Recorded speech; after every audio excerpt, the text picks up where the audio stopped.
Assalamualaikum warahmatullahi wabarakatuh. Saya Krisna Ditya Kusuma akan mempresentasikan tentang materi 6 dari mata kuliah Manajemen Teknologi Sistem Informasi, yaitu Sistem Manajemen Database. Sistem manajemen database, bayangkan betapa sulitnya kita untuk mendapatkan informasi dari sistem informasi jika data yang disimpan tidak teratur dan tidak secara sistematis. Jadi sistem data ini sangat mempermudah dalam hal penyimpanan dan pengaksesan suatu data jika dibandingkan dengan pencatatan tradisional.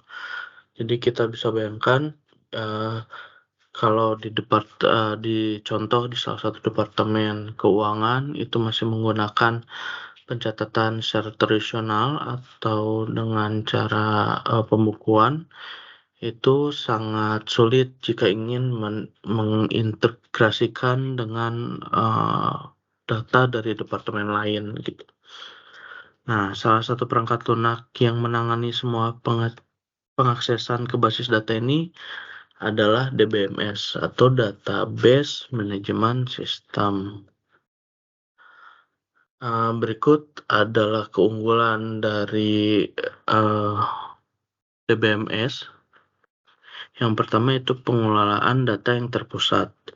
Jadi contoh sistem basis data ini dapat menyimpan semua informasi pelanggan dalam suatu tempat yang dapat diakses oleh berbagai departemen. Jadi kita bisa membuat suatu data itu terpusat dan berbagai departemen ini bisa mengakses ke dalam data tersebut. Gitu. Yang kedua adalah konsistensi data. Contohnya kayak seperti jika ada perubahan pada suatu tempat, gitu, perubahan tersebut secara otomatis tercermin di semua bagian sistem yang terkait. Yang ketiga adalah integritas data. Aturan unik dan referensial memastikan bahwa data yang dimasukkan memenuhi standar tersebut. Contoh kita bisa membuat aturan sendiri terhadap data yang akan kita input. Yang keempat, keamanan data, yaitu hak akses dapat ditetapkan pada tingkat tabel atau baris data untuk membatasi akses pengguna. Yang kelima, kemudahan pemeliharaan. Contoh, menambahkan kolom ke dalam tabel dapat dilakukan tanpa memerlukan perubahan besar pada kode aplikasi. 4 kekurangan DBMS. Yang pertama adalah biaya implementasi dan operasional. Nah, untuk biaya implementasi ini tergolong mahal karena banyak biaya-biaya tambahan seperti lisensi atau pelatihan personal atau kebutuhan perangkat keras dan lunak. Gitu ya. Yang kedua, kompleksitas. Jadi memerlukan keahlian khusus atau user atau pengguna itu memerlukan keahlian khusus seperti bahasa query SQL, desain basis data, dan pemecahan masalah. Yang ketiga, overhead kinerja. Jadi dalam DBMS ini jika sistem bekerja sangat berat gitu, sistem akan menjadi lambat jika tidak diatur dan dioptimalkan dengan baik. Yang keempat, ketergantungan pada vendor. Contoh, jika vendor menghentikan dukungan atau mengubah arah strategi bisnis dapat menciptakan masalah untuk organisasi bergantung pada produk tersebut. Contoh, misalnya kita menggunakan SAMPP untuk DBMS. Nah, jika SAMPP ini berubah bisnisnya atau tidak melanjutkan support dukungannya terkait aplikasi ini, organisasi akan kesulitan. Yang terakhir adalah kesulitan perubahan struktur. Jadi contoh memperbarui struktur database dapat mengganggu aplikasi yang bergantung pada skema yang ada. Misalnya, kalau kita tidak menentukan struktur yang tepat di awal, jadi kalau Jadi jika di database ini sudah jadi dan di tengah-tengah kita ada perubahan, itu akan mengganggu dalam pemakaian aplikasinya. Nah, seseorang yang menggunakan database disebut juga database administrator atau DBA. Jadi DBA ini adalah seorang yang bertanggung jawab atas sistem basis data di suatu organisasi. Ya, di antaranya meliputi yang pertama pengumpulan data. Jadi si database administrator ini bertugas untuk memerlukan atau data yang dikumpulkan atau dicatat ini dimasukkan ke dalam suatu database. Begitu. Yang kedua, integritas dan pengujian.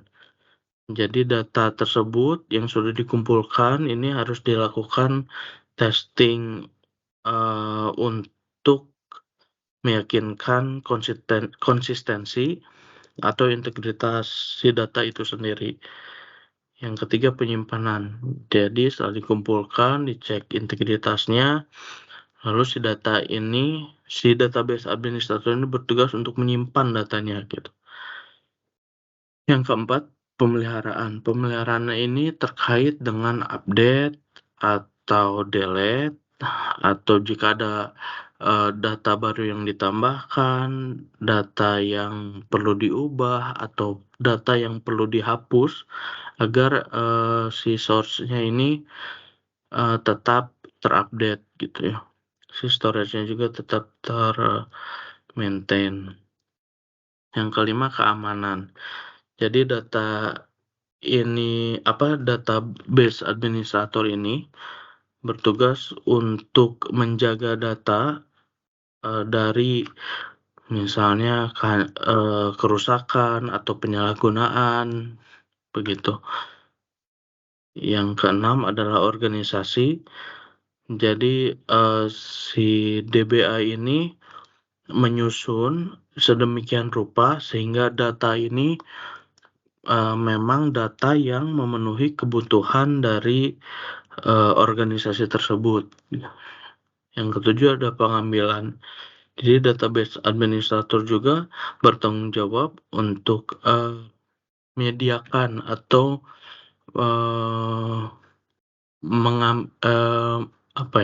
pengambilan data ini menyediakan kepada user gitu yang membutuhkan. Begitu.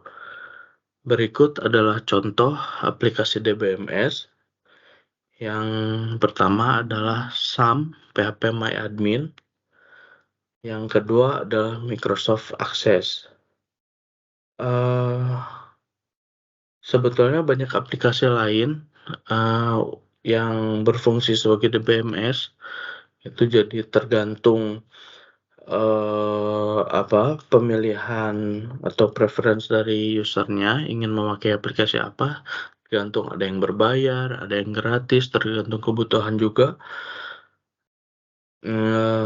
Fungsinya sama.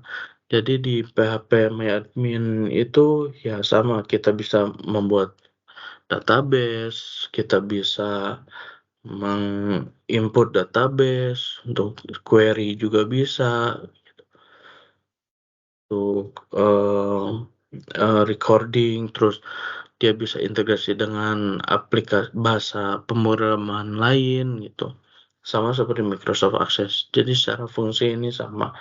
Jadi untuk pemilihan aplikasi ini tergantung reference masing-masing. Semua ada pros and cons-nya. Baik, terima kasih. Berikut presentasi dari saya. Wassalamualaikum warahmatullahi wabarakatuh.